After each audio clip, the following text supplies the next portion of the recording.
All right, welcome to Hearts for God Worship Center. And we enjoyed that good music from the band. And glad you're all here today. The congregation's been growing as the days wore on. So that's good. Maybe we'll have some more people coming in at the end of today too. All right, so I asked last week some people to write down on paper a subject or a Bible verse or a book or whatever they would like me to study or teach. And so I chose one of them. Someone wrote down that we should do the book of Esther. And I thought, well, that sounds good. In fact, I've just been thinking about that book last week. So when that came up, I was like, well, maybe that's the one to go with here. And I looked in my computer and I realized I had never preached a sermon in these 10 years I've been doing this on the book of Esther. So I thought, well, I better get with it here. There's like 66 books in the Bible. So if you're going to do all the books, it takes a long time. I've seen some pastors that did kind of rush through the books, and they were able to do the whole Bible in 5 years. 5 years. And then I saw one pastor, he said he's going to do the entire Bible in 24 hours. So I got his CDs. And I went on a trip to New Hampshire, and I had the CDs with me, a whole bunch of them, to make 24 hours of this guy's sermons. So I listened to them all on the way up to New Hampshire, which is about a 21-hour drive. I went slow. And I listened to them again on the way back. It was quite a blessing to get a quick run through the entire Bible in one day. So it was pretty cool. But this book of Esther is about 10 chapters long, so we'll probably be in it for a month or two. And it is a very interesting story. Some of you might be familiar with the story of Esther. I don't really know when I'm preaching. I assume there's some people that have no idea at all what the story is about, or what the book is about. And there are other people that have heard the story their whole life, since they were children, and they know the story well. So I try to hit a middle line somewhere so everybody can get blessed from what we're doing. Now, let me talk to you a little historical background. I think it's important when you read the Bible to understand about the historical background. What was happening in the world and where it happened. And the story of Esther is early on in the Old Testament, but chronologically, it should be right near the end. It should be one of the very last books of the Old Testament, if it was in chronological order. But the Old Testament is not in chronological order. So if you just read from the beginning to the end of the Old Testament, you'll be jumping around in history, different times and places and things that were happening. But this story kind of relates to the modern day in a lot of ways, because this story is set in Persia, during the Persian Empire, and the rule of Xerxes I. You see, a lot of people were after the Israelites.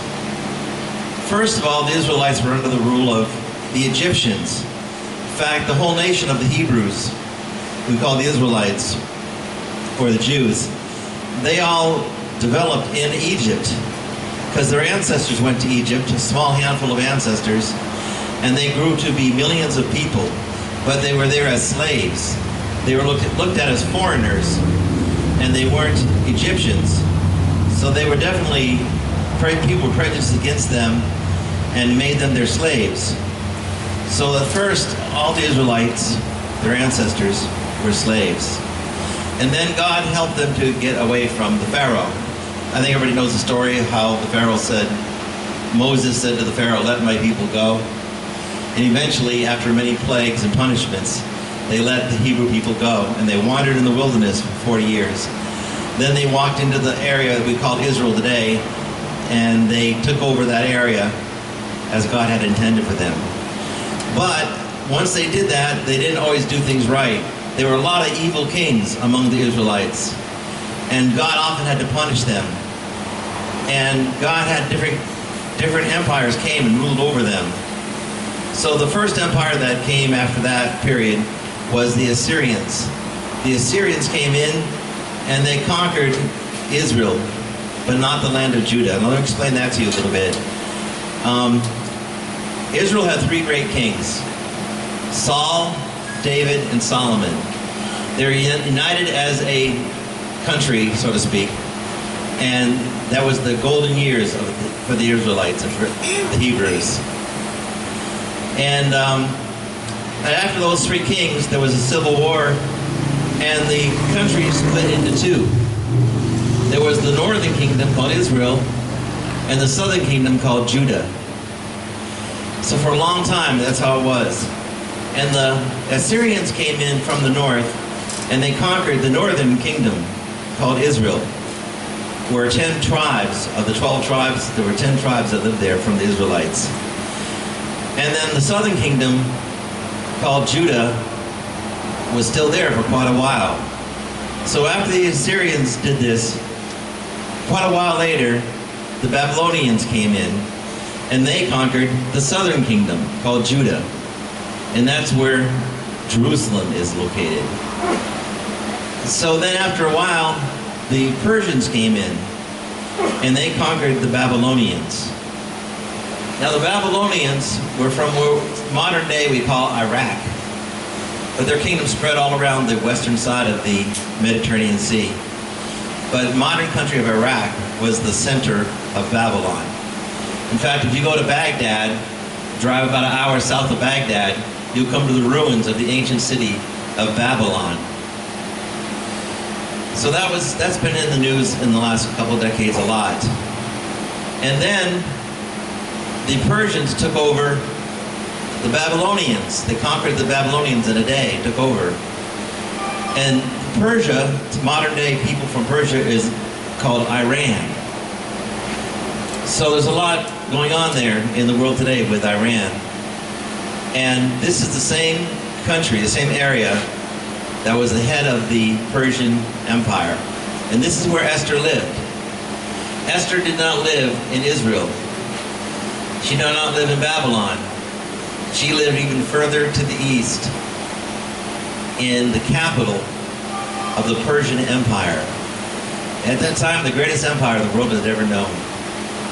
They had land running from India all the way to Egypt and around the rim of the western side, eastern side of the Mediterranean Sea. So this was a mighty powerful empire.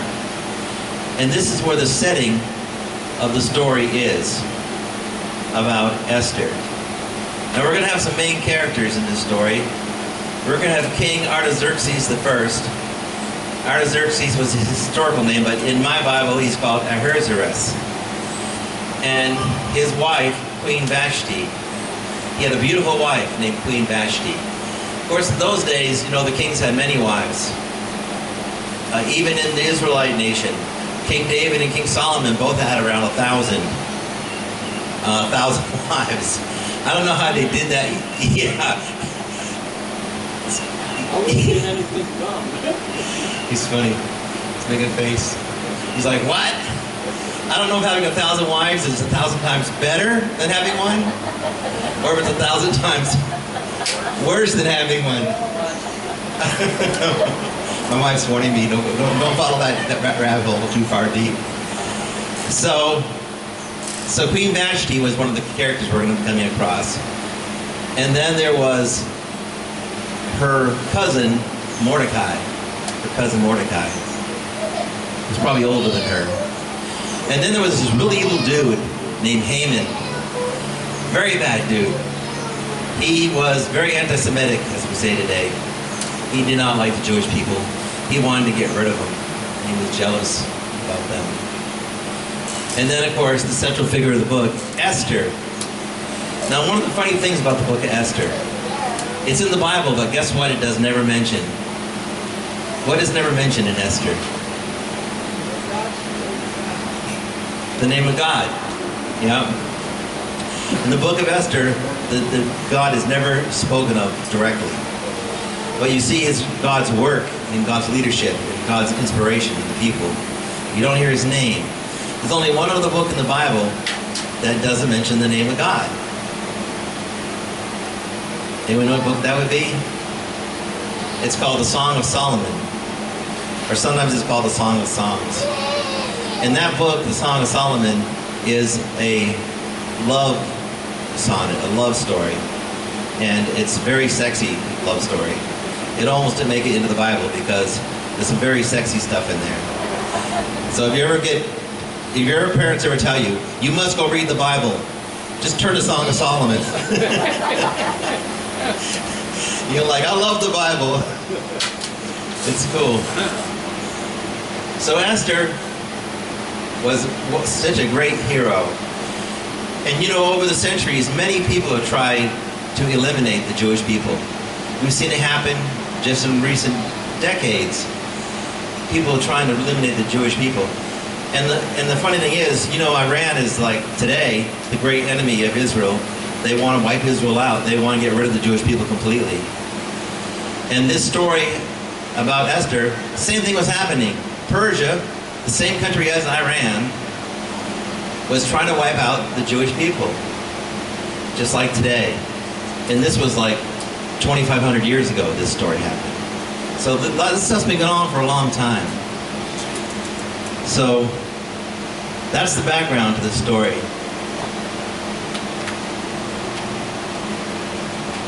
I might mention one more thing on background.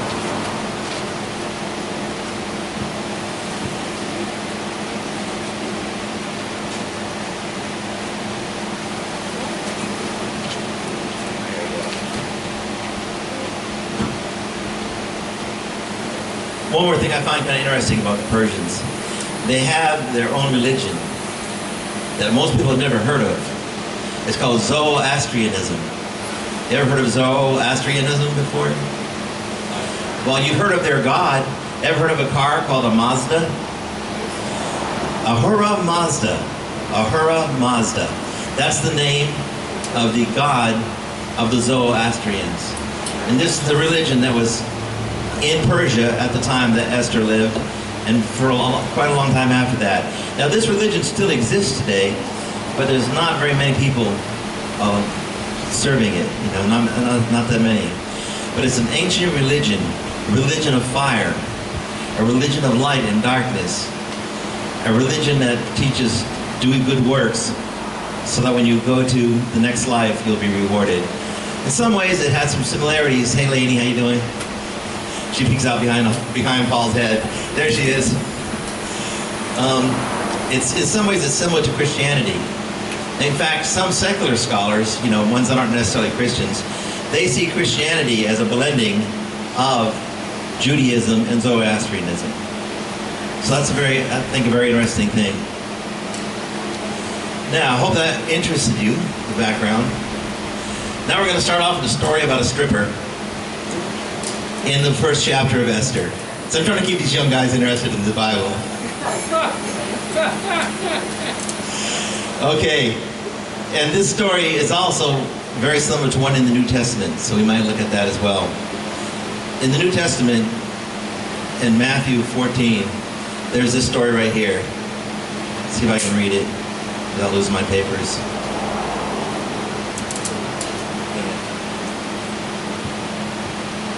Here.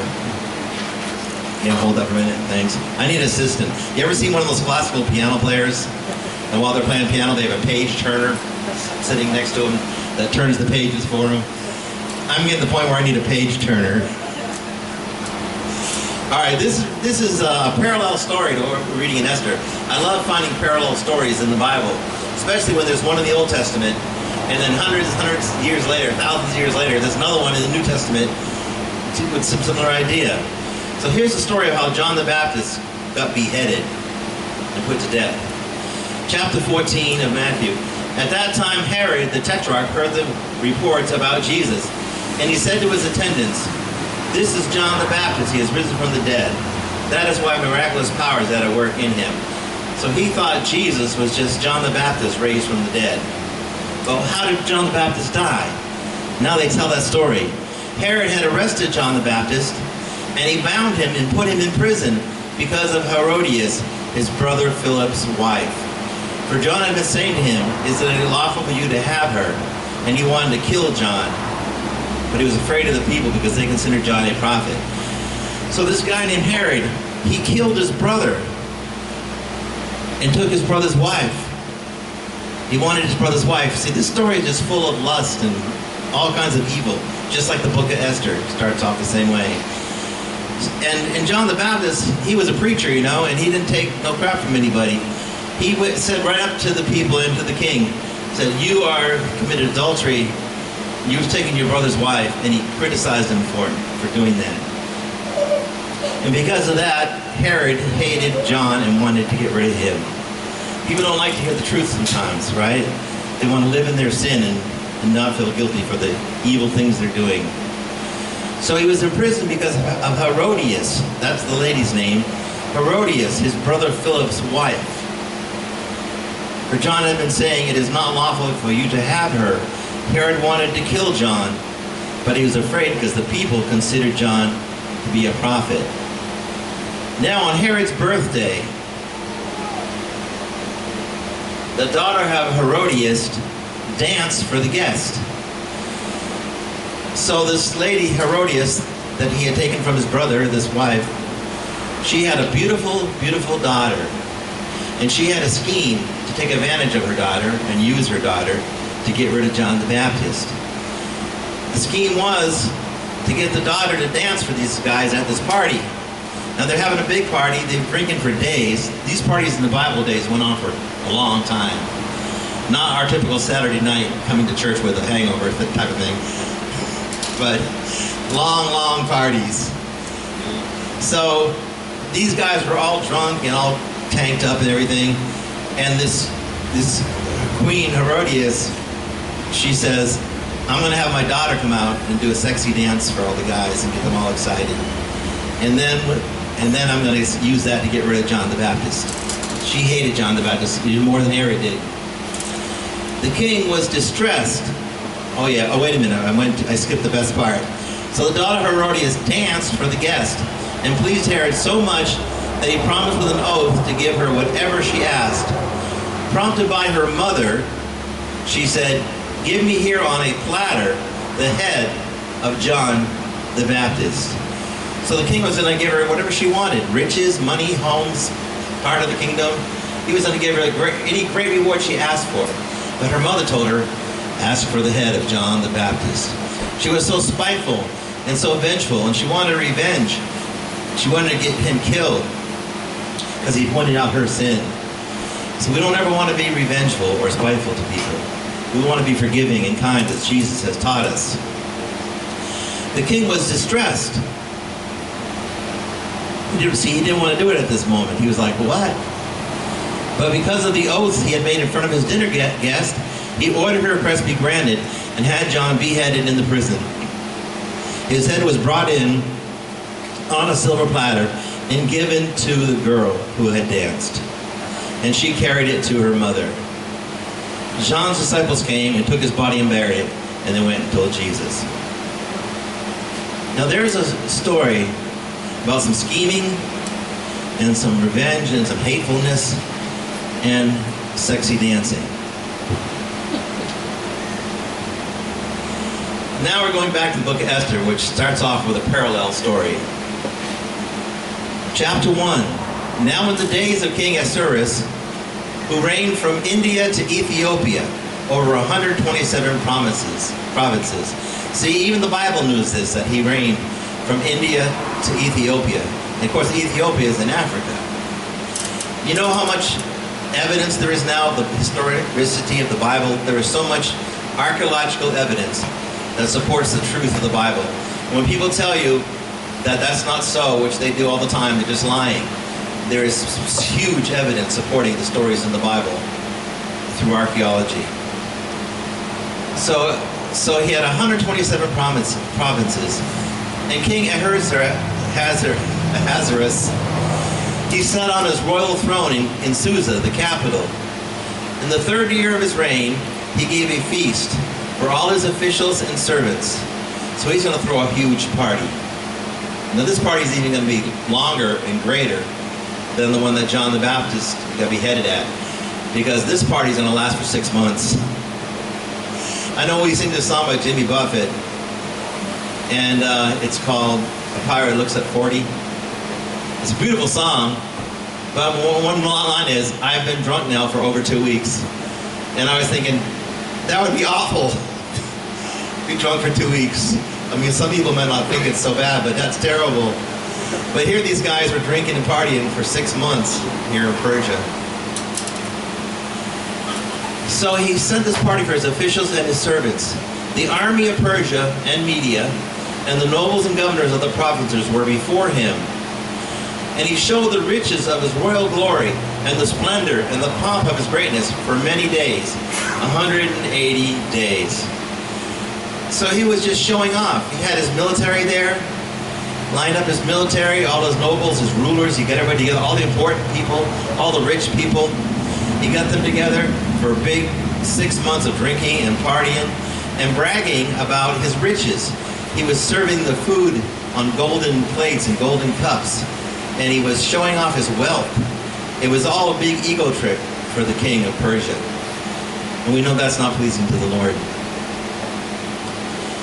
After these 180 days were completed, the king gave for all the people present in Susa, both great and small, a feast lasting for 7 days in the court of the garden of the king's palace. So the 6 months is over, and what do they do now? Let's have another week of partying. Let's have a huge feast. Did you know what the word carnival really means? Did you know back in the old days, meat was really hard to come by? It was expensive and it was rare, and people didn't get meat very often. But you know what the word carne means? In like Latin, carne means meat. So when people went to the carnival, it was one time in the year where they got to eat some meat. So that's why carnival is called carnival, because it's a place you go to eat meat. That's how they party back in those days. So now they're having a 7-day party added on to the 6-month party they just had. And this one's more of a feast. And I'm sure they'll be eating a lot of meat there. So we could call it a carnival. He threw them a carnival. And it was in the court of the garden of the king's palace. There were white cotton curtains and violet hangings fastened with cords of fine linen, and purple to silver rods, and marble pillars, and couches made of gold and silver on a mosaic pavement of marble, mother of pearl and precious stones. And this guy was rich. He was very rich. You notice they're talking about linen and cotton. You were thinking linen and cotton? That sounds like pretty cheap stuff. But back in those days, that was worth a lot of money. Nice fabrics like that, you know, people didn't have nice fabrics like that. They had a lot of money. A lot of the wealth of our country was founded on the cotton business. Because back in those days, it was new to a lot of people. A lot of people in Europe didn't have nice, smooth, soft, nice feeling clothes. And then when they got cotton from the Americas, they bought it up like crazy. And America made a lot of money off cotton. So clothes are very valuable in the Bible days. And all this gold and all this silver and marble pavements of mosaics and mother of pearl and precious stones. The drinks were served in golden vessels, and the royal wine was lavished according to the bounty of the king. Now this is an interesting statement that they put in here. The king said this about drinking. Drinking was the rule the king said for drinking. There is no compulsion. He was telling people, you don't have to keep drinking. You can stop drinking. Because I'm sure after 6 months, some of them just didn't want any more drink. And they didn't want to offend the king that we're not drinking your special wine. So the king said, don't worry about it. If you can't drink anymore, you don't have to. Nothing bad will happen to you for not drinking my wine. So that was nice of him, right? Isn't this an interesting story? You don't expect to find this stuff in the Bible until you open up and read it. Then it gets interesting. For the king had given orders to all the staff of the palace to do so as each man desired. Queen Vashti also gave a feast for the women in the palace that belonged to King Ahasuerus. Now on the 7th day, so this is the last day of the big party, on the 7th day when the heart of the king was merry with wine, he commanded the 7 eunuchs who served in the presence of the king to bring Queen Vashti before the king with her royal crown. So he had 1,000 wives, but there was one of the 1,000 that was the most beautiful and his favorite, and he made her his queen.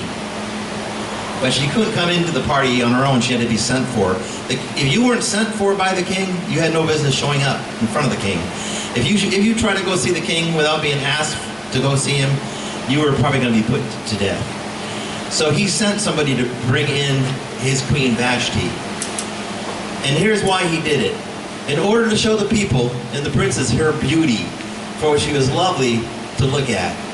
So now he's got all these rich guys drunk as skunks. And now he's going to bring in his gorgeous wife so she can, you know, just like in the New Testament, dance around and look pretty and get the men make the men happy or whatever. And this is very degrading to a woman to be looked at as a sexual object. And it happens so much in our world today. And us guys, we've got to be careful not to treat women as sexual objects. And that's not always easy for us, is it, guys? Okay, come on, you're with me, right? We don't know what you're talking about. But this is what was happening here. And this was not pleasing to the Lord. But Queen Vashti refused to come at the king's command, delivered by the eunuchs. And at this the king became enraged, and his anger burned within him. Now this queen, you got to give her some credit, you know. Not only was she not going to do the hoochie coochie dance, but she defied the order of the king, saying, I'm not going to do this. This is degrading. I'm not going to let you treat me like this, risking her life. So even though Esther's the hero of this book, I think Queen Vashti was a hero too. Very brave, very brave. Then the king said to his wise men, according to the law, what has to be done to Queen Vashti, because she has not performed the command of the king? And Memucan said in the presence of the king and the officials, not only against the king has Queen Vashti done wrong, but also against all the officials and all the peoples who are in all the provinces of King Ahasuerus. For the queen's behavior will be made known to all women, causing them to look at their husbands with contempt, since they will say, Queen Ahasuerus commanded Queen Vashti to be brought before him, and she did not come. This very day, the noble women of Persia Media, who have heard of the queen's behavior, will be the same to all the king's officials. And there will be contempt and wrath and plenty. Now, that's a lot of words, but let me just break it down for you real quick. They're basically saying this. If Queen Vashti doesn't obey her husband, the king, then our wives aren't going to obey us either. And we can't have that. We can't have women feeling independent. And if we want to use them as sex objects, that's our business. We want to degrade them and treat them badly, that's our business. So we cannot let Queen Vashti get away with this. It will be happening to all of us next. Our wives are going to stand up to us too. And that was not something they wanted. And if it please the king, let a royal order go out from him, and let it be written among the laws of the Persians and Medes, so that it may not be repealed, that Vashti is never again to come before King Ahasuerus. So they asked the king to put out a royal order. Kind of like today we would call it an executive order. And it may not be repealed. Queen Vashti may never again come before the king. And let the king give her royal position to another who is better than she. So when the decree was made by the king, proclaimed throughout the kingdom, all women will give honor to their husbands, high and low alike. This advice pleased the king and the princess, and the king did as Memucan proposed. He sent letters to all the royal provinces, to every province in its own script, and to every people in its own language, that every man be master in his household, and speak according to the language of the people. Hallelujah.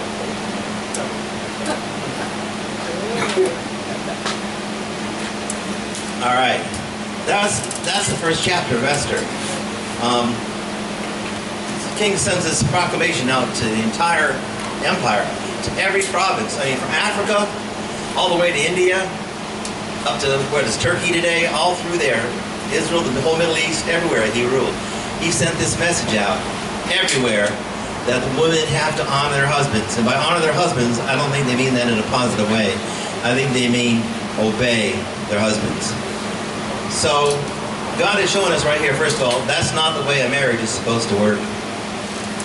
God, you know, made male and female. You realize that it says God made man in his own image, both male and female. Did you know that a woman is made in the image of God, same as a man is made in the image of God? So this is the first thing that God's pointing out in this book of Esther. And the whole book is about a woman and being a hero, being courageous, and saving the Jewish people from extermination.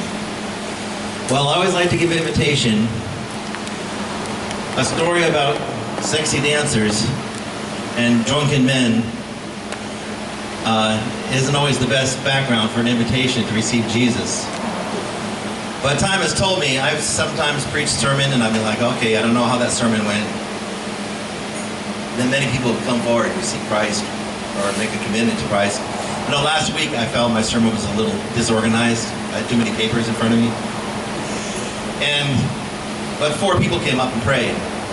And some of the people that I talked to this week already got an answer to the prayer. And it was later that same day, Sunday, that we went and prayed for Norm. And God gave us a great miracle by taking Norm home a moment after we prayed for him. So I know God can do a great work. So I would like to ask today if there's anybody here that doesn't know Jesus, has not come up and prayed before, has not given their heart to Jesus. You'd like to give your heart to Jesus today. You'd like to come up here and let me pray with you, and we're going to ask God to forgive all your sins. And we're going to ask God to send His Spirit to live inside you. And we're going to ask God to give you confirmation that you will spend eternity with Him in a very wonderful place. Would anybody like to come up today and pray with me?